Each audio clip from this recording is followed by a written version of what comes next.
Muy bien, continuamos en esta tertulia número 41 con la cara B. Saludamos a todos los suscriptores de nuestra newsletter, tertulia.mumbler.io, y a todos aquellos a los que os hayan pasado el MP3. Esto se hacía antes, ¿eh? Pásame el MP3, que no me quiero suscribir a esta cosa gratis. Pero, ¿Cómo, hombre, por cómo se favor. nota que de Gen Z no somos? No, total, total. O sea, tenéis mucho que aprender, eh, jóvenes. Muy bien, en esta cara B vamos a hablar un poquito, como hemos prometido, de AI física, robots, etcétera. Y esto nos ha venido un poco inspirado porque en el último CES 2025, pues Nvidia le dedicó un tiempo significativo a hacer anuncios en este sentido, ¿vale? No fueron los únicos, pero parece como que le están dando bastante importancia. No es la primera vez que han estado hablando de robotitos y de cosas así, pero parece que empieza a haber una propuesta bastante seria. A ver, quizá para mucha gente no ha sido lo más sonado porque, por un lado, Nvidia en el CES pues ha em, anunciado su nueva generación de gráficas, la serie 50, la arquitectura Blackwell, ¿vale? Pues son las cosas que más suenan. Luego, como estamos con la moda de los agentes, pues ellos también han hecho una propuesta.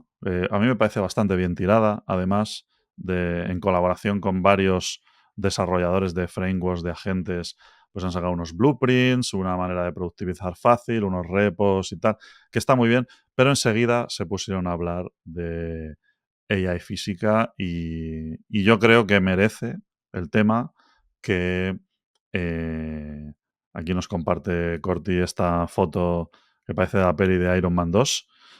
Em, ya lo hicieron esto, ¿eh? El Jensen Juan le encanta el rollo, debe ser muy fan de Tony Stark, ¿eh? Con ese rollo que me lleva con la chaquetilla y tal. De hecho, a ver, esa chaquetilla, a ver si esa foto va a ser de la vez anterior, ¿eh? Porque esta llevaba una que era como de lentejuelas. Ah, amigo, pues puede Yo ser, ¿eh? creo que esta foto es de otro congreso, pero es que es lo mismo. ¿Ves? Si esto es del GTC. Pero que enseña lo mismo, ¿no? Distintos modelos de robots humanoides que están desarrollados por distintas compañías, ¿no? Y están, eh, en principio, potenciados por chips de Nvidia, como todo. Em, Así que y a Jensen Juan le gusta mucho. Pero no solo han hablado de robots humanoides, que es una parte que mola, es importante, sino también, perdón, voy a estornudar, ¿no? Falsa alarma. Cuando dices falsa alarma es cuando estornudas. Sino también desde de la IA física, no solo lo que es, cuando hablamos de robótica, uno piensa mucho en las fábricas o en los robots humanoides, ¿no? En el robot que me hace la cama y ese tipo de cosas, o en los brazos estos que están en las cadenas de montaje. Pero es que la IA física es mucho más, ¿vale? La IA física es algo también que es una promesa que parece que está cristalizando ahora, que es la del vehículo autónomo, ¿vale? Y la IA física también es cómo interactuamos utilizando dispositivos con el mundo físico, no necesariamente robots.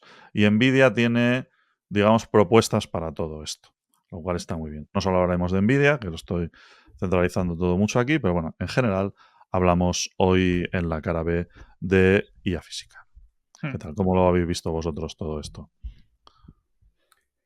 Bueno, pues eso último que acabas de comentar me parece un punto crucial. Parece que estamos pasando de unos años en los que nos hemos centrado en tratar de avanzar toda la parte de inteligencia artificial relacionada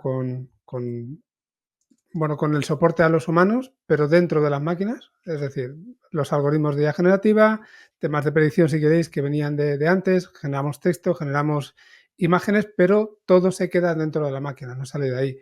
Y parece que ahora está llegando el siguiente paso que tiene que ser natural, el de ser capaces de que esta inteligencia o estas inteligencias artificiales interactúen con el mundo, interactúen tanto a nivel de entrada como de salida, siendo capaces de adquirir información del mundo, de lo que está pasando a través de diferentes tipos de sensores, pero también, y hablaremos luego de ejemplos, es como una reflexión inicial, pero también siendo capaces a través de los robots, ¿no? de influir sobre el mundo. Robots que pueden ser humanoides o robots que pueden ser coches. Al final un coche autónomo no deja de ser un robot también en sí mismo, ¿no? O una de las máquinas que utiliza en Amazon para mover una caja de un lado a otro. Evidentemente la robótica viene de mucho antes, pero es como que era algo a lo que no se estaba prestando atención y de repente, casi salido de la nada en los últimos muy poquitos meses, hemos visto un montón de movimiento que han llevado a que empresas, pues en este caso tan importantes como Nvidia, hayan desarrollado toda una tecnología que dé soporte a eso, desde la generación de mundos virtuales, que hablaremos también después, hasta con la utilización de datos reales y datos sintéticos, hasta el análisis de imágenes o hasta el ser capaz de diseñar sensores que antes no había que nos permitan coger objetos, que puede parecer algo trivial, pero ese tema de coger y manipular objetos de una manera, si queréis, sensible, ¿no? De no cargártelo. Y esto me trae a la memoria un episodio de Big Bang Theory con Wolowitz, pues tratando de tocarse cierta parte y quedándose enganchado, ¿no? Pues ese tipo de cosas cada vez está más cercano que sean posible sin que suframos daño. Entonces, como reflexión inicial para mí, creo que nos trae otra iteración más a la que seguramente vamos a prestar mucha atención y vamos a ver y vamos a escuchar un montón de cosas. A mí eso se me conecta mucho. Llevamos las últimas, a final de 2024, nuestras tertulias han sido como muy la meseta, ¿no? Que luego hemos visto muchas cosas que nos han dicho, ostras, pues está empezando a haber un salto, ¿no? Que es lo que hay que ver. Pero muy seguramente la IA física tiene muchas derivadas, pero una de ellas es prácticamente el camino a sobrellevar una posible meseta que estamos viendo, que es el de los datos de entrenamiento, ¿no? Es decir, parte de todos estos discursos que hemos visto desde la meseta, lo que nos viene a decir es que ya todos los LLMs tienen los datos fácilmente accesibles, se los han cogido y los han aprendido. Cada vez hay menos fuentes de datos nuevas a las que poder acceder y eso va a generar como un límite de aprendizaje. Contra ese límite está toda la parte de los datos sintéticos, que se está trabajando mucho, pero bueno, también hemos comentado ya el año pasado en alguna tertulia que la otra parte de aprender, que es lo que muy seguramente caracteriza, por ejemplo, el aprendizaje de un niño, creo que para aprender un niño en poco tiempo es el experimentar continuamente con el mundo. Que la experiencia con el mundo te da pues un mogollón de inputs visuales, auditivos, sensitivos, al final es muchísima información. Me viene a la cabeza una de las entrevistas que le hizo Les Friedman a Jan LeCun, ¿no? Que Jan justo hablaba de esto, que el texto tiene como una o sea, un throughput, un canal de información muy bajito comparado con lo que pueda ser el vídeo, ¿no? Que un niño, decía, no sé si de 5 o 7 años, ha procesado más información gracias a su vista en su vida que todo lo que haya aprendido un LLM a lo largo de su vida en cuanto a volumen de información. Y cuando nos metemos en IA física, pues parte de lo que estamos haciendo también es viendo cómo conseguimos que las IAs aprendan del mundo e interactúen con él, pero claro, interactuar también es aprender, lo cual evidentemente sí que parece que plantea un salto futuro a nivel de IA. Oye, que esa IA luego se queda manejando el robot, evidentemente es una parte, pero creo que también va a tener las derivadas de que esa IA va a aprender otra serie de cosas que incluso van a ser útiles para estas IAs que se quedan ¿no? Para la parte de las IAs que se quedan en los ordenadores y que nos dan respuestas, porque está generalizando muchos conceptos, está generalizando la física del mundo, yo sé, por ejemplo, y no sé si tiene sentido, pero a mí se me conecta mucho con la generación de vídeo. Es decir, habrá cosas que los robots puedan aprender gracias a estar moviéndose por el mundo con cámaras y demás, que le van a dar información a sistemas de generación de vídeo para generar mejores vídeos, al menos de cosas del mundo real, ¿vale? Porque es tener IAs continuamente expandiendo, generando nueva información. Esto casa mucho con muchas de las cosas que hablaron, ¿no? Hablaron de esto en concreto, de cómo es de solucionable el problema de que nos hemos quedado sin datos. Más aún en el momento en el que pegamos el salto a un escenario en el que tenemos un problema de entrenamiento de modelos para los que tenemos muy pocos datos. Es decir, digamos que para los grandes modelos de lenguaje ya nos hemos pasado el juego, ¿no? Es decir, nos hemos acabado los datos que son fácilmente accesibles en Internet. Ahora entramos en una segunda fase. Una de las noticias que no nos ha dado tiempo a mencionar en la cara A es que se están digitalizando grandes corpus de documentación, de libros que están en físico, ¿no? Para generar datasets. Ya no es información que esté fácilmente accesible en Internet, ¿no? Si son hemerotecas, bibliotecas, etc. Pero en el caso de la IA física, existe un problema de entrenamiento y es que directamente no hay datos. Es decir, no tenemos datos para entrenar. No se puede hacer el paralelismo de ahora vamos a entrenar modelos que entiendan el mundo real con grandes corpus de información que tenemos aquí guardados. No los hay. No existen esos grandes corpus de información. En el caso del vehículo autónomo, ¿cómo se ha abordado el problema? Pues cogiendo un coche, llenándolo de cámaras y sensores y que se ponga a recorrerse el mundo, básicamente, ¿no? Y a la vez, pues nos hacemos Google Maps. Vale. Se ha hecho así de siempre. ¿Por qué? Porque necesitas esos datos. Entonces, una de las propuestas de NVIDIA, que es muy interesante, es que, primero, vamos a hacer modelos orientados a entender el mundo real, ¿no? Lo que llaman ellos World Foundation Models, que no son grandes modelos de lenguaje, sino que está basado también en tecnología de transformers y hay autoregressive models, modelos de difusión, tokenizers de vídeo, o sea, juntan las tecnologías que hay para generar unos modelos que son mejores para entender el mundo real. Y luego está el problema de cómo entrenas esos modelos y cómo los haces mejores. Y para eso necesitas datos. Y los datos, en este caso, es tan caro producirlos que lo que ha hecho NVIDIA es proponer un entorno de simulación para generar esos datos. Es decir, ha cogido su Omniverse, que sirve para hacer simulaciones, lo integra con Cosmos, que es toda esta plataforma de World Foundation Models, y de esta forma se obtiene una manera de generar un montón de escenarios para poder entrenar los robots, digamos. Y ellos ponen ejemplos que molan mucho, ¿no? De, oye, pues observando una fábrica nos podemos hacer un modelo virtual, y aquí estaría el término entraría de gemelo digital, ¿no? Un gemelo digital de la fábrica donde somos capaces de generar un montón de situaciones, corner cases, etcétera, para entrenar a la IA, y luego, una vez que la tenemos entrenada, pues ya la ponemos a funcionar en el mundo real. Y esto aplica también, por ejemplo, al mundo de los coches, ¿no? Ellos ahora están trabajando con las principales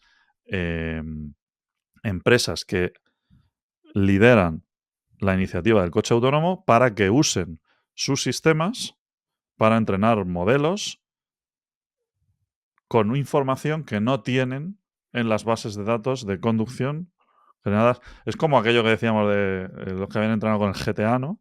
Pero llevado ya a un nivel tremendo. Y por supuesto NVIDIA, pues ya de paso les dice, oye, y me montas mi chip Thor, me lo montas en los coches también, y me lo pagas, ¿no? Pero parece ser que esto es lo que, bueno, según Jensen Huang y NVIDIA, lo que puede llevar a salvar ese gap que tenemos ahora de performance con el tema de la robótica, ¿no? El hecho de poder entrenar de verdad con entornos generados virtualmente, que es básicamente datos sintéticos. Es que una de las paradojas que se dan precisamente para entrenar a los robots es que al final el reto está en que tienen que aprender en simuladores, pero luego tienen que ejecutar las tareas que aprenden, las actividades que aprenden, las tienen que ejecutar en el mundo real sin que se produzcan errores. Entonces, es muy caro, ¿no? Es muy caro entrenar un coche autónomo directamente sobre el coche, en la calle. Es muy caro y muy difícil y lleva mucho tiempo entrenar un robot humanoide con el robot también andando por la calle, ¿no? Subiendo unas escaleras. Tienes que simular un entorno donde al final la inteligencia artificial sea capaz de aprender cómo se hacen esos movimientos y luego llevarlos a ejecutarlos en el mundo. Pero eso implica que tienes que tener un simulador lo suficientemente bueno, pero implica que también cuando el robot o el coche vaya a estar en la calle, no va a tener ese entorno de simulador que sabe dónde están los objetos, sabe cuál es el tamaño, el peso, no sé, el color, no sé qué, no sé cuántos, sino que lo que va a tener son imágenes que va a tener que identificar. Entonces, te tienes que llevar el mundo real a una simulación, tienes que entrenar con esa simulación, pero luego tienes que ser capaz de ejecutar de nuevo en el mundo real con entradas, con inputs que son reales, que no son objetos de esa simulación. Y una de las cosas que conseguía NVIDIA, lo que tú estabas diciendo, ¿no? Con el proyecto Groot que se había montado, era justo, son capaces de, por un lado, capturar los movimientos humanos en detalle, estamos hablando de robots humanoides, son capaces de capturar esos movimientos bien, con detalle y sin fallos. Luego había algo que cuando lo leí me llamó la atención, había como una fase intermedia que lo que hacía era eliminar movimientos ineficaces, es decir, nos vamos a basar en los humanos, pero vamos a quitar los movimientos que realmente nos van a ayudar, ¿no?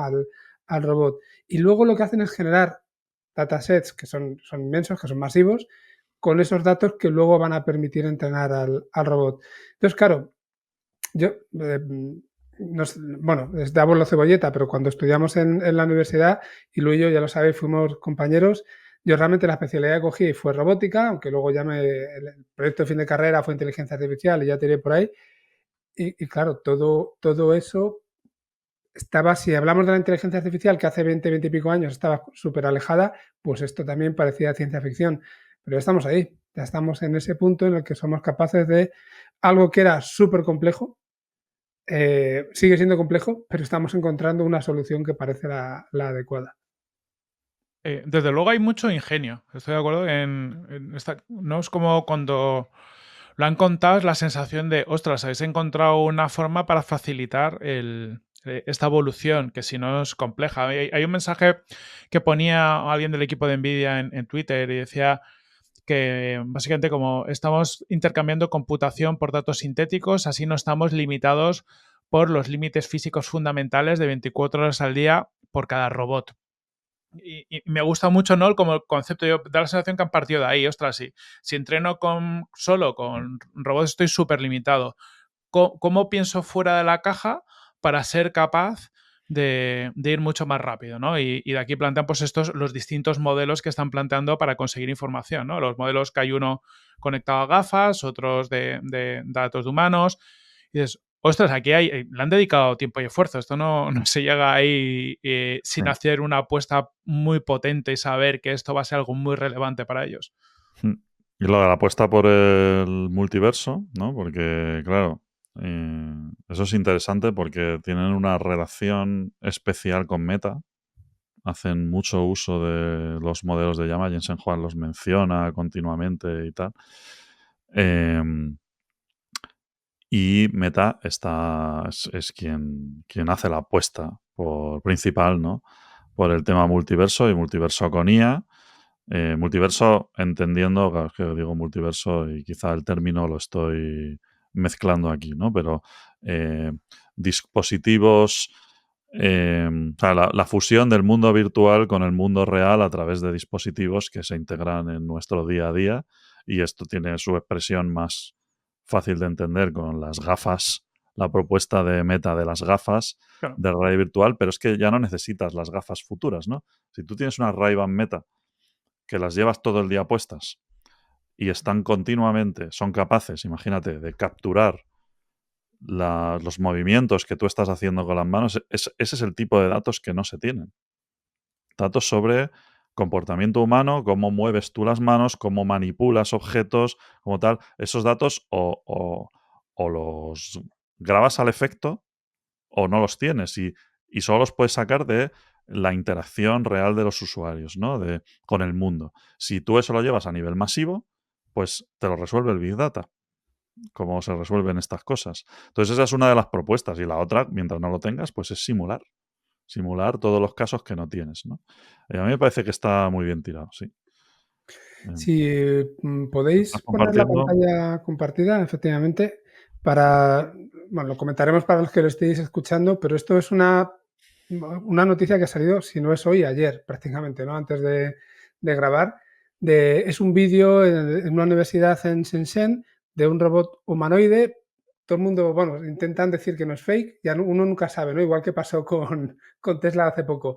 Pero lo pongo ahora mismo el vídeo. Si lo veis andar, se ve robótico como en las películas malas de hace 30, 40 años, pero el movimiento en el fondo es perfecto. O sea, se ve un poco enlatado, pero no ves ningún fallo. Me parece una persona realmente lo que estamos viendo ahí. Es verdad que no está subiendo escaleras, no le estamos viendo saltar, no le estamos viendo correr, pero estamos llegando ya a situaciones en las que estamos viendo que puedan llegar a hacer tareas similares a las de los humanos. Y a esto estamos llegando además en diferentes sitios. Lo hemos visto con Tesla, sea lo que sea, lo estamos viendo con esta universidad china y hay otras grandes empresas que ya están teniendo robots de este estilo. Como que por diferentes caminos estamos convergiendo a lo mismo. No sé si habrá alguien que de alguna forma llegue a imponer algún tipo de estándar, pero bueno, está bien que haya muchas alternativas. Cada uno debe tener su forma de construir la inteligencia artificial que hay por detrás, de construir los robots, y todo eso nos enriquece. Es verdad que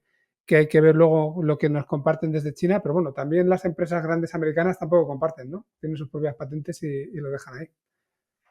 Mm. Bueno, hay que decir que todo esto de NVIDIA está open source, ¿vale? Para quien lo quiera usar. Luego, a ver, si luego quieres usar sus tarjetas, pues eso sí que hay que pagar. Em, pero bueno, con estas cosas se puede jugar. Otra cosa interesante que decía Jensen Juan es que la robótica o la IA en el mundo real ahora mismo, pues las formas que tiene de llegar a nosotros por cómo eh, eh, se ha configurado el mundo, ¿no? Por cómo son las interfaces, sin tener que hacer grandísimas inversiones, son tres. Una son los agentes, porque los agentes viven en el mundo digital y el mundo digital pues son básicamente trabajadores de lo digital, ¿no? Como somos muchos de nosotros también. Pero los agentes solucionan problemas ahí. Otras son los coches, porque llevamos 100 y pico años dedicándonos a construir carreteras y ciudades y tal. Y la tercera tiene que ser necesariamente mediante cosas que se parezcan a los humanos. Eh, no es solo esto, ¿no? Porque puede haber drones que van por el aire, pero eso es como un caso muy, muy particular, ¿no? Pero en lo que son grandes aplicaciones, el otro gran... porque el mundo, al final, está hecho para que... O sea, está hecho por nosotros y para nosotros. Entonces parece que la única forma, o la forma más eficiente de implantar, porque aquí hay un problema de implantación, ¿no? La forma más eficiente de implantar la inteligencia artificial en el mundo es hacer cosas que se parezcan a nosotros. Por lo tanto, yo veo muy bien tirado el rollo de sacar los robots humanoides hechos por tantas empresas distintas de Jensen Huang, que lo ha hecho varias veces, porque es que esa es la forma de llegar. En el mundo digital ya está. Y en el mundo de los coches, pues tendrás que hacer que el coche vaya bien. Pero la carretera ya la tienes. Para todo lo demás, tienen que ser humanos. Sí, se habla muchas veces, ¿no? De que casi todo lo que hay diseñado está diseñado para humanos, ¿no? Que parece tontería, pero oye, pues desde coger una taza y puedes crear robots de otras formas, pero no se van a adaptar a todas las situaciones, se van a adaptar a situaciones específicas. Es lo que dices tú, Lu, que si lo que quieres es un robot multipropósito sobre todo, es decir, porque en un ámbito industrial, con un robot que tenga que hacer una serie de cosas limitadas, pues se va a diseñar lo mejor posible para esa acción. Pero si lo que quieres es tener algo que sea de propósito general, pues tiene que ser un humano, que no te queda otra. Oye, Frank, que creo que Perdona, estás estaba muteado, muteado. sí. Sí. Relacionado con esto, voy a poner también un vídeo, pero mientras comentamos, os cuento lo que había visto de las manos robóticas y por qué me parece relevante. Hemos comentado antes un robot que caminaba muy bien, pero este tema de mover las manos como una persona es un tema especialmente complejo. Estamos hablando en este caso, y para los que lo estéis viendo en el vídeo, ¿no? De un robot que tiene una mano robótica con 21 grados de libertad, que es mucho. Lo mismo cuando yo estudiaba hablábamos de muy poquitos, de 6 grados de libertad, de cosas así, ¿no? Y que además le permite, tiene una serie de motores o de actuadores hidráulicos que tienen sensibilidad también, ¿no?, a la presión, y por eso es capaz de no romper a lo mejor objetos que son delicados. Como ejemplos de las cosas que podía hacer, veíamos o leía en el artículo que os dejaremos también por ahí, es capaz de enhebrar una aguja o de levantar una maleta de 25 kilos o de escribir muy rápido en un teclado. En el vídeo le estamos viendo, y ahora lo vuelvo a poner, cómo coge objetos de un lado como una persona, ¿no? Le ves desenvolverse, mover los brazos y los dedos como una persona, los coge, casi parece que está jugando al, ¿cómo era esto de los 3 pasitos con la bolita, ¿no? ¿Dónde está la bolita? Y empieza a movértelo así rápido. Pues tiene pinta de que esté haciendo algo así. Y, y una de las cosas que me llamaba también la atención cuando lo leía era que estos actuadores además tienen que durar en un robot, no deberían tener fallo, y que los habían sometido a más de 2.000 millones de ciclos de prueba sin que hubieran aparecido signos de degradación, ¿no? Que pudieran llevar a que se pudiera estropear o que se pudiera romper. Bueno, pues quitamos ya el vídeo, otro ejemplo más de todos estos avances y lo que estabais comentando, de cómo estamos tratando de que los robots hagan exactamente lo mismo que hacen las personas, de igual forma que hacen las personas, y se parezcan cada vez más a nosotros, no sé si para bien o para mal. Y aquí, mira, voy a compartir otro vídeo que me parece bastante significativo, que es que vuelven a aparecer las Apple Vision Pro. ¿Eh? Sí, para No algo tenían estaban que servir. muertas. ¿Eh? Fija, aquí en este vídeo se ve muy bien cómo es el uso de un dispositivo wearable con el que es capaz de registrar cuáles son los movimientos humanos para generar datos de entrenamiento. ¿Mm? Entonces en el vídeo se ve como una persona está manipulando objetos. ¿Mm? Y a través de las Apple Vision Pro, pues se generan, se hace registro de los movimientos que hace con las manos, está manipulando unos volantes, pero luego se generan, se utiliza Cosmos, este World Foundation Model, para generar, y Omniverse, que es el framework este de NVIDIA de simulación, para generar un montón de variaciones de ese escenario que no ha hecho la persona. ¿Vale? Y esto es lo potente, ¿no? Las dos cosas juntas. Porque al final la IA lo que necesita para entrenarse son muchos ejemplos. Entonces aquí puedes generar, a partir de esta persona que ha hecho un movimiento sencillo, pues seguramente pues se pueden generar millones de variaciones para que luego entrene la IA basada en esto. Lo cual está bastante interesante. ¿Vale? Pero no solo tendríamos que hablar de NVIDIA, porque no es NVIDIA el único player que tiene una propuesta de inteligencia artificial aplicada al mundo físico, ¿verdad? Por ejemplo, John Deere, ¿no? Esta noticia la has traído tú, Gorty, lo aplica en su maquinaria agrícola. Justo. Bueno, la gente de John Deere, que hemos hablado alguna vez de ellos porque llevan tiempo haciendo cosas de automatización. De hecho, para mí son un claro ejemplo de IA aplicado al mundo físico, ¿no? Y una de las cosas que parece que han presentado últimamente ya es una flota pues, de tractores que no necesitan conductor para poder, bueno, pues que utilizar la inteligencia artificial para hacer sus labores, las labores de los tractores.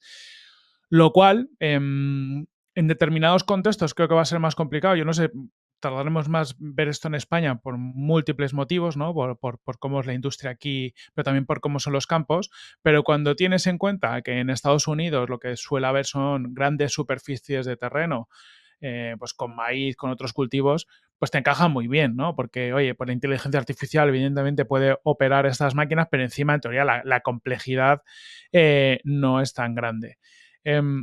a mí me mola porque es uno de estos ejemplos, ¿no? De que como una industria tan clásica como pueden ser los tractores y los John Deere, bueno, no sé si os pasa, pero para mí eran parte de mi infancia. Mi tío tenía un camión, o sea, un tractor de estos y era como algo muy antiguo. ¿Cómo son capaces de adaptarse y aprovechar al máximo todo este tipo de nuevas tecnologías? Y sobre todo en un ámbito de aplicación donde que a ver, que no digo que el humano no aporte mucho, pero que realmente el humano estaba porque tenía que estar, pero es que el aporte de valor no es tan grande inherentemente. ¿Vosotros os fiáis de un tractor conducido por IA? Una de las cosas que me llamaba también la atención en esta noticia era que no se trataba solamente bueno, pues simplemente de no utilizar humanos para tareas que a lo mejor no tienen que hacer humanos, sino que es que tampoco les quedaba mucho más remedio, ¿no? Por lo que se leía, veía datos como, por ejemplo, los tengo apuntados por aquí, hay en Estados Unidos 2,4 millones de puestos vacantes anualmente cuando Claro. estamos hablando de trabajadores cualificados para este tipo de tareas, ¿no? El 88% de los contratistas reportan escasez de trabajadores calificados. Y luego hablaban también de paisajismo, no solamente, bueno, en la agricultura eran 2,4 millones, perdón, en construcción el 88% de los contratistas reportaban escasez de trabajadores cualificados y en paisajismo el 86% de las empresas tenían dificultades similares. Es decir, que hay puestos en los que no queremos trabajar los humanos, por la razón que sea, y bueno, ahí sí que no nos queda más remedio que desarrollar este tipo de tecnologías, ¿no? Sí, Mm. en España pasa algo muy parecido, ¿eh? O sea, en España todo el trabajo de agricultura, pues es que pues lo ves cuando hay una huelga de tractoristas, pues ves quién conduce y dices, ostras, gente muy mayor y ellos mismos te dicen que es que la gente no quiere el relevo generacional, ¿no? Que la juventud pues son un tipo de profesiones, es verdad que son complejas y que no quieren coger. O sea, que muy de Sí. acuerdo contigo, Frank, que es algo que va a pasar. A mí, de todas maneras, el tema este de las cosechadoras eh, autónomas, ¿no? Y me acuerdo que esa imagen de la película de Interstellar, que siempre la Ujú. saco, que es buenísima, ¿no? Sí. De todas volviendo. Yo creo que es una cosa que está bien, es un problema que parece ser que tiene solución no muy difícil dentro de lo que es la complejidad de las tareas a las que nos podemos enfrentar en robótica, pero en el caso ese concreto de las cosechadoras, de la conducción de la cosechadora, no hay un valor diferencial tan grande, porque la cosechadora tiene valor cuando la propia cosechadora, con un solo tío conduciendo, sustituye a 100 jornaleros allí, ¿no? Pero cuando tú solo tienes que sustituir al tío que la opera, pues el valor económico no es tan grande. Lo que pasa es que es verdad que puedes tener un problema de que no haya gente que quiera hacer ese trabajo. Pero claro, fíjate, aquí ya me lo llevo a la parte de la IA humanoide, de la Mm, robótica humanoide. Porque aquí, por ejemplo, en los invernaderos de Ejido, lo que tienes es gente que está cogiendo las cosas a mano. Y mm, ahí sí que no quiere trabajar nadie. mm, mm.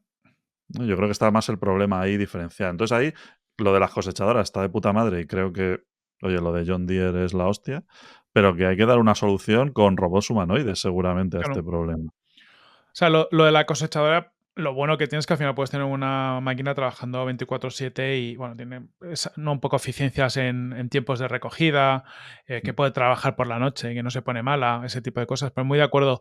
De hecho, una de las cosas que pasa en España, lo que hablamos de la diferencia de agricultura, es que aquí todas las fincas son muy pequeñas, por lo general. Entonces, de hecho, yo en la zona en la que estoy de Castellón, que hay mucha mandarina, somos poco competitivos porque aquí los campos son muy pequeños y no puede entrar un tractor. Entonces también se recoge toda a mano, pero por la forma, ¿no? En un invernadero tienes que recogerlo a mano y en campos muy pequeños igual. Y lo que dices tú, Lu, aquí es donde los robots humanoides pues, van a sustituir a las personas haciendo esos trabajos, porque otro tipo de tecnología, o metes un dron, imagínate, o es algo como una tecnología relativamente pequeña y capaz de meterse en distintos sitios con todos sus retos, o lo más obvio es sustituirlo por algo muy parecido a un humano. Pero es que las plantaciones, es lo que hablábamos antes, las plantaciones están configuradas para que sean recogidas por humanos. Entonces, al final, tienes que cambiar todo el sistema si quieres meter otro tipo de bicho. que a lo mejor algún día llega, porque dicen, oye, aquí me estoy gastando una pasta en robots, ¿no? ¿Por qué no tengo una rueda que pasa y lo coge todo?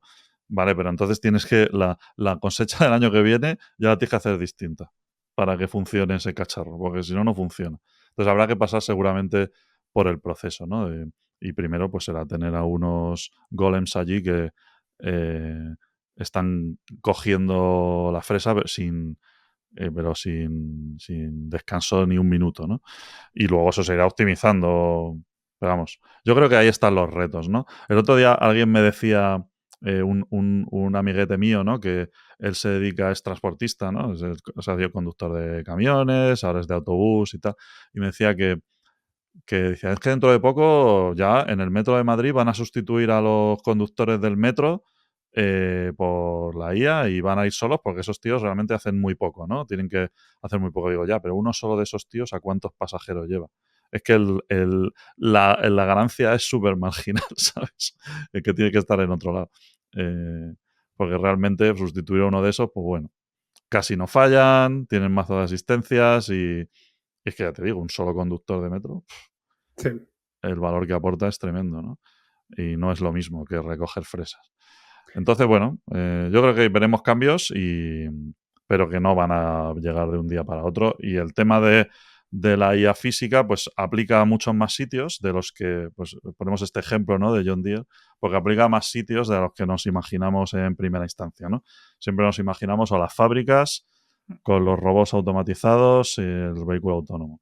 Claro. No, pero bueno, va a aplicar a todo. O sea, y perdona, Frankie, por ejemplo, en cocinas, hace tiempo que ya hay automatización, es decir, pues las cocinas fantasma y este tipo de cosas, parte de su lógica en su momento era que podías automatizar y meter tecnologías. Acabaremos viendo en Japón, en Corea, estos sitios, ya hay robots, ¿no? Que ayudan, pues oye, pues que son camareros o que ayudan en cocinas, pero en el resto del mundo hay un montón de trabajo de cocina, por ejemplo, que es súper automatizable con robots, con forma humana, que sean capaces de utilizar los utensilios de una cocina, yo qué sé, para lo ves, no sé si habéis visto las máquinas que saltean, unos chismes como que saltean a rodo y al final es, bueno, pues un chisme que hace pum, pum, pum, pum, pum, pum, pum. Y dices, ¿por qué? Porque es una tarea que no requiere yo qué sé, un conocimiento brutal. Sí, sí. Sí, otro ejemplo que viene de Japón también, que es justo lo que iba a comentar, y eso me va a llevar a contestar realmente a la pregunta que hacías antes, Corti, que no te la llegué a contestar. Pero había leído otro estudio también de la Universidad de Notre Dame, creo que era, sobre cómo estaban utilizando también los robots en Japón en algunos hospitales. Está relacionado con la noticia que hemos comentado en la cara A, pero no quería sacarla ahí. Y analizaban 3 tipos de robots que estaban ayudando en los hospitales. Sobre todo estaban centrados en el cuidado en residencias de ancianos. Y tenían, por ejemplo, robots que llaman de transferencia, que lo que hacen es mover, girar y levantar también a los pacientes en la cama o moverlos por la habitación y bueno, eh, ayudando al personal, haciendo que realicen menos esfuerzo físico, a que no se rompa la espalda, ¿no? Pero también en muchos casos, pues con ciertos pacientes no tienen la fuerza suficiente las enfermeras y los enfermeros o los médicos para poder moverles de forma adecuada. Hablaban también de robots de movilidad, no solamente es girarles y moverles un poquito, sino de alguna forma ayudarles a andar o ayudarles a bañarse, por ejemplo, que es una tarea mucho más compleja, ¿no? Que el darle la vuelta en la cama. Y también, bueno, temas de monitorización basadas en visión, ¿vale? No en señales, no en a ver cuál es tu ritmo cardíaco, sino son cámaras que están viendo cómo estás, tu color, cómo respiras, todo ese tipo de cosas y pueden también tomar decisiones o avisar. Bueno, pues otro caso, como estaba diciendo Corti, de aplicación que se sale de lo que a lo mejor tenemos todos en la cabeza, pero esto me lleva a la pregunta que decías antes, ¿vosotros os fiaríais de las grandes cosechadoras que van por ahí solas recogiendo y no sé qué? ¿Tú te fiarías de un robot como una persona anciana, ¿no? ¿Se fiaría de un robot en el hospital que le va a dar la vuelta, que le va a ayudar a andar, que le va...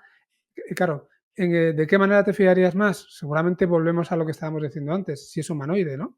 Si es un robot que tiene una forma rara o incluso amenazante, es posible que, sobre todo, estas personas que por edad no han convivido tanto con la tecnología y que no, bueno, no sé, cuando nos toque a nosotros ya cómo estará el tema, ¿no? Pero en este momento, seguramente, si no tienen esa forma al menos relativamente humanoide, no sé hasta qué punto se van a dejar ayudar o se pueden resistir de alguna manera. Pero no puedes negarte a los Borg. Te van a coger y van a hacer contigo lo que quieras, lo que quieran. Es cierto que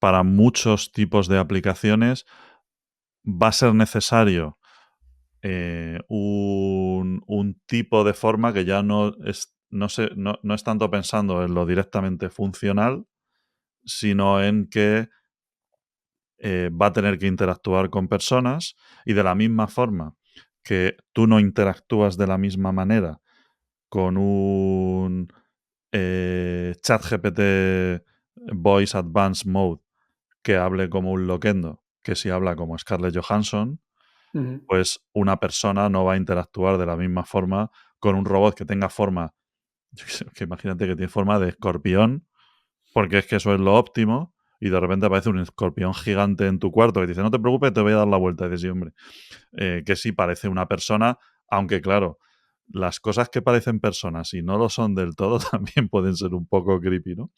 Pero evidentemente eso habrá que cuidarlo bastante.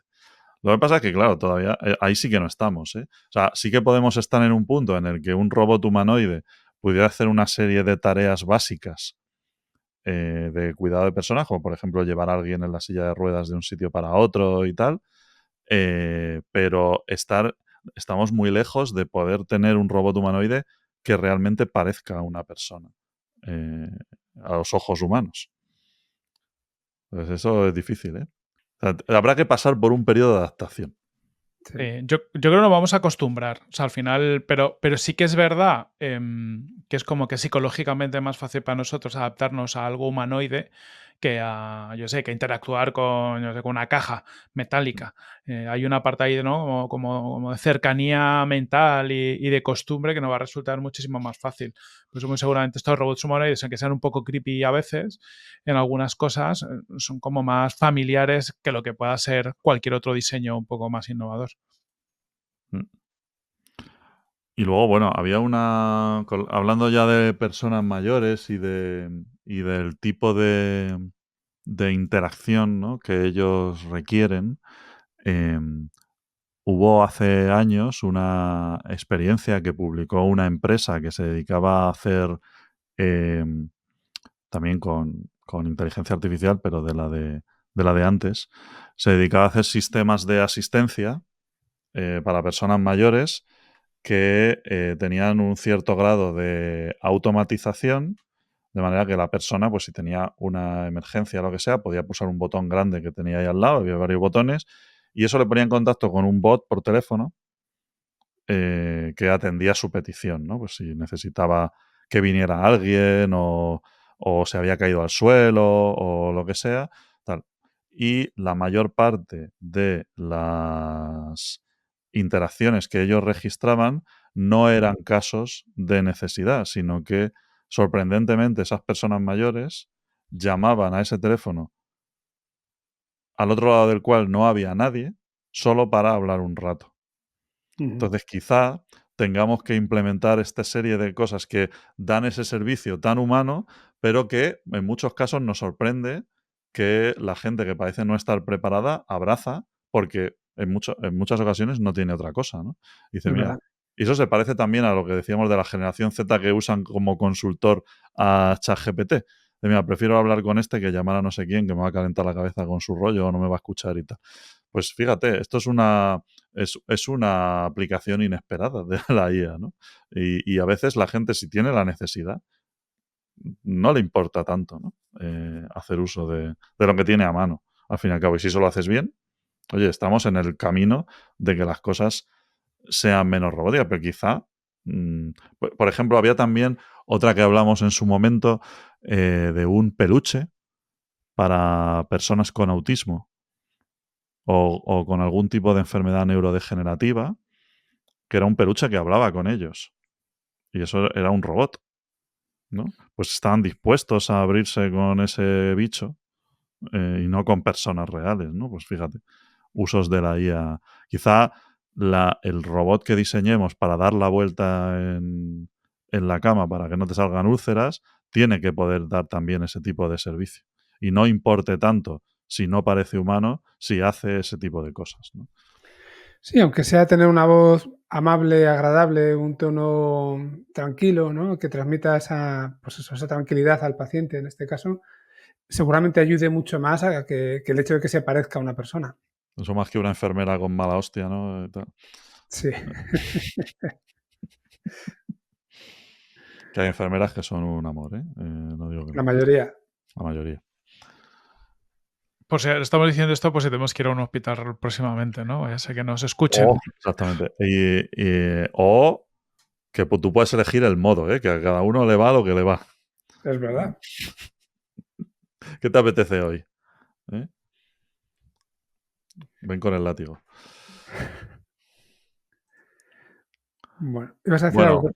Sí, iba a hacer un comentario. Más allá de todo esto que estamos hablando, una noticia relacionada pues, con esto de los robots, Nvidia y el CES, que veía estos días, es que curiosamente, después de esta presentación, ¿no? que yo creo que para nosotros ha sido, tengo la sensación como un game changer, ¿no? Y ha habido mucho ruido de cómo Nvidia se está metiendo en toda esta la IA física, los robots y demás, pero las acciones de Nvidia han caído un 6,22% tras la presentación. Hay algunos expertos un poco que lo asemejan. Bueno, ahora Lu nos dice algo que está poniendo caras. ¿Qué pasa, Lu? ¿Qué pasa, Lu? No, termina, por favor. La asemejaban un poco a la presentación de Apple, ¿no? En el 2007, el iPhone y demás, que parece que hubo un movimiento parecido. Pero eso, que después de la presentación, es verdad que ha caído las acciones de Nvidia en bolsa. Ya sabemos que esto muchas veces tiene muchas otras derivadas y no es una causa-efecto. Pero bueno, ahí está. Lu, ¿qué info tienes tú? A ver, no.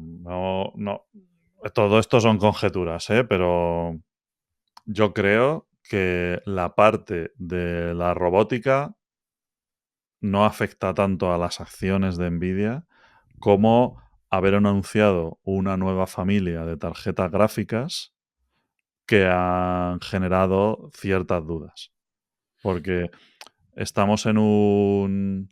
Y bueno, no quiero ponerme aquí a hablar de tarjetas gráficas, aunque bueno, también tienen que ver con la IA, cuidado, que había gente de la IA que estaba esperando esta nueva generación y tal.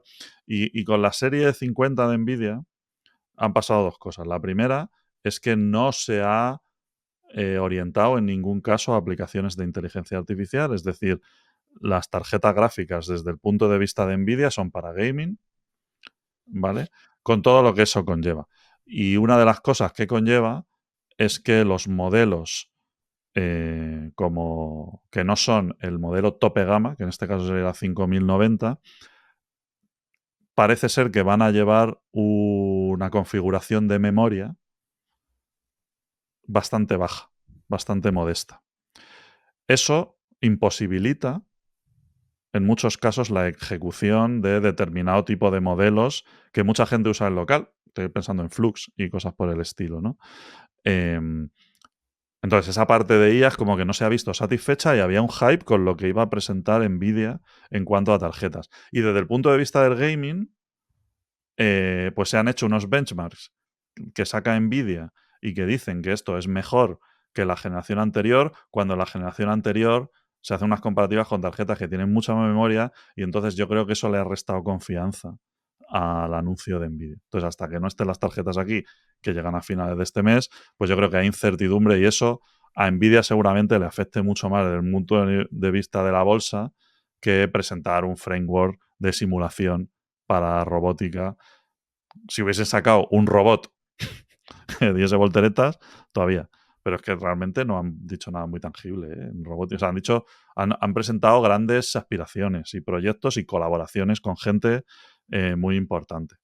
Pero yo creo que en este caso el tema de las tarjetas gráficas, y esto es opinión mía, tiene bastante más incidencia. Pienso.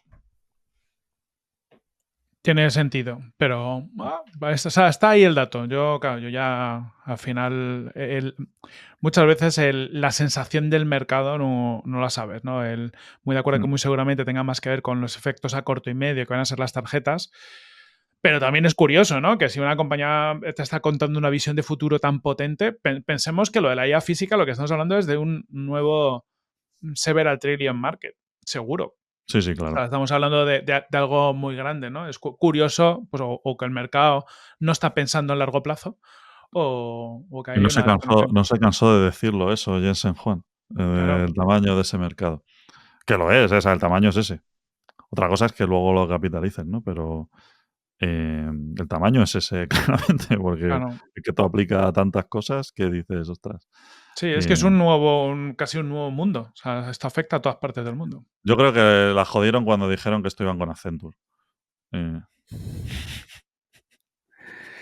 De todas formas, ya lo habéis comentado antes y seguramente esté detrás de este pequeño detalle, ¿no? De los several trillion dollars.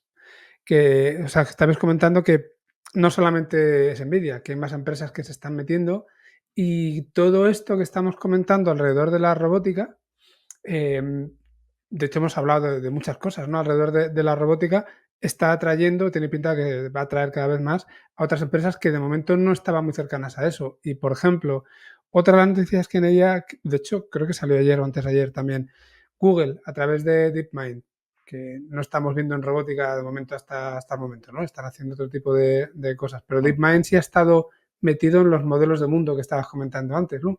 De hecho, sacaron el Genie este que te creaba modelos para videojuegos, ¿no? Modelos en 3D para videojuegos, generados en tiempo real, con IA generativa, bueno, a partir de entradas de texto o de imágenes, te genera esos munditos. No sé si lo habéis probado, pero es bastante curioso. Y estaban creando un equipo, estaban fichando gente precisamente para, bueno, un equipo especializado para crear estos modelos de mundo, para avanzar en estos modelos de mundo y han fichado a una persona de OpenAI, Tim Brooks, que yo la verdad con tantos nombres ya no lo conocía, no sé si es uno de los más relevantes o no, pero bueno, es una persona, es un ex de OpenAI, algo bueno tiene que tener. Y una de las cosas que era curiosa era que en uno de los puestos que habían abierto para este equipo, en DeepMind decían que estos modelos de mundo eran básicos para poder llegar a la AGI. O sea, estamos hablando de crear los modelos de mundo para algo que te puede ayudar desde entrenar robots hasta desde su punto de vista, y puede tener sentido, para llegar a esta inteligencia artificial general, porque al final parece difícil llegar a ella si no hablamos de que no solamente tenemos un razonamiento lógico, sino un razonamiento espacial, visual, una simulación, o sea, todo esto a lo que nos estamos abriendo que nos hace salir, como decíamos al principio, de lo que es el ordenador. Entonces, claro, con tanto que hay alrededor de esta robótica, de la aplicación de la inteligencia artificial a la robótica, parece que tiene sentido que cada vez haya más empresas que, aunque no estén tan pegadas, se metan en este mercado que estamos comentando ahora. o DeepMind, cuidado, porque DeepMind tiene un equipo de robotics bastante potente. No era eh, consciente yo de y eso. de hecho, yo diría que es el principal. En cuanto a lo que es generación. Si quitas los vehículos autónomos, la gente que se dedica a hacer vehículos autónomos, que es como muy narrow a lo que se dedican, en cuanto a lo que es avance en conocimiento en tema de robótica, del futuro de la robótica, DeepMind diría que es de lo más potente, ¿no? Porque lo que pasa es que, claro, Google a nivel con estas cosas del marketing, pues no es igual, ¿no? Porque al final te sacan unos vídeos que son mucho menos fancy y todo esto. Pero sí que están haciendo cosas, ¿eh? Sí que están haciendo cosas y entiendo que si esta va a ser la tendencia, pues se posicionarán ahí, eh, vamos, seguro. Lo que no sé es qué puede hacer el resto,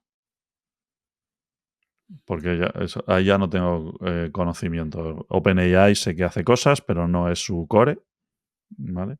Y el resto, Microsoft, tal, pues tendrán sus colaboraciones y tal, o comprarán gente que hace cosas. A Bueno, través de la compra se llega a todas partes, sí. efectivamente. Pero claro, es lo de siempre. Es decir, la compra, o sea, una empresa que llega nueva para competir, yo que sé, con Nvidia, pues lo que tiene que hacer o es muy concreto y anda en el clavo, o vamos, en su terreno es imposible, ¿no? Porque no pueden acceder a las cosas, ni aunque tengas a Google detrás. Porque Google, además, si Google toma la decisión de comprar una empresa, a ver, en el caso de ciencia y tal, ¿no? Si vas a hacer robótica, pues bueno, eso sí que puede ser, oye, pues son unos tíos que han hecho algo muy relevante y tal.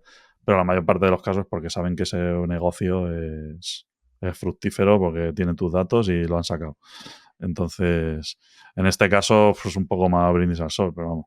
Vamos, que DeepMind sí que tiene laboratorio de robótica, como tienen de todo, ¿no? En Google, al final, en Google, ¿cómo se llama ahora?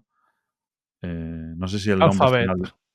No, pero digo que el grupo de Google Research de IA, que fusionaron Google Brain o no sé qué, tal, al final se llama DeepMind, todo eso. ¿Quién ha Juraría ganado? que sí, ¿no? Es DeepMind, ¿no? Sí, porque cuando anuncian Gemini y tal, hablan de DeepMind.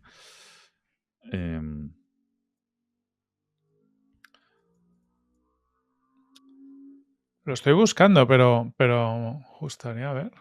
Sí, Bueno, que la la página. audiencia no se raye porque nos hemos quedado momentos sin hablar, que simplemente nos hemos puesto todos a buscar a la vez. O sea, la página deepmind.google existe.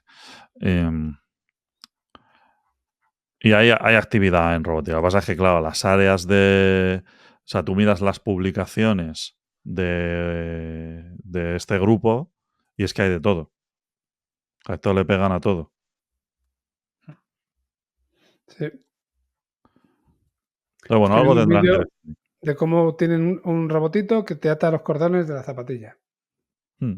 Ese tipo de interacciones finas le dan mucha importancia y ellos pues también están con el problema este de utilizar modelos de transformers, ¿no? Modelos de atención para mejorar la consistencia de esas tareas y el problema, como siempre, es el de los datos. Claro. Entonces aquí yo creo que lo que rompe un poco es la propuesta esta de NVIDIA de tener un framework para generar datos sintéticos a ese nivel, ¿no? Luego el modelo que se lleve el gato al agua, ya veremos cuál es. Pero bueno, como siempre, los videojuegos, porque esto de simular mundos y tal, todo esto es el mundo de los videojuegos. Mira, los videojuegos ahora resulta que van a salvarlo todo, como siempre. Hace 2 años tú hablabas con un Gen Z de estos de la cultura bro y te decía, no, a eso no te puedes acercar porque no das la mejor versión de ti mismo. Tienes que levantarte a las 5 de la mañana y no sé cuándo. Y luego se puso Elon Musk a jugar al Diablo y ahora resulta que los videojuegos desbloquean sitios de tu cerebro que antes que no conocías y tal y cual. Y los videojuegos ahora es la mejor que hay, ¿no? Hemos entrado en razón al fin. Ahora sirve de algo todo lo que hemos dedicado, el tiempo que hemos dedicado en nuestra vida. Sirve para Pero algo. Nvidia es la hostia sacándole jugo a lo que ha hecho siempre. O sea, es que lo usan para todo, ¿eh? A partir de ahí inventaron lo de CUDA, temas de simulación, temas de fábricas. Venga, why not?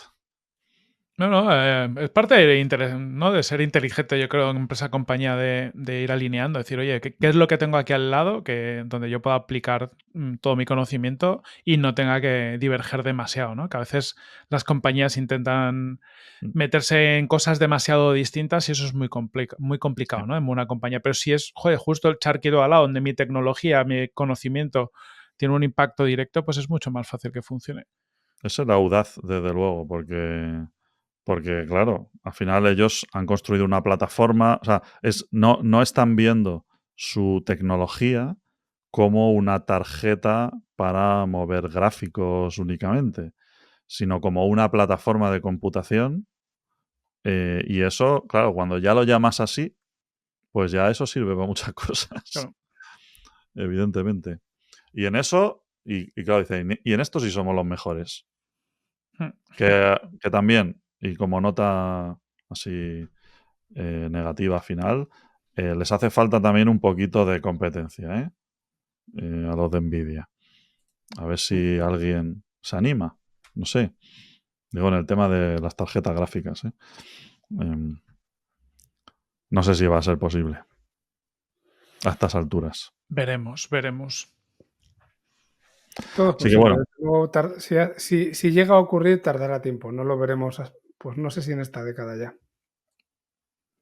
a ver, competencia tienen, pero no como para Sí, sí, sí. apretarles ahí en la parte baja, ¿no? Entonces, en fin.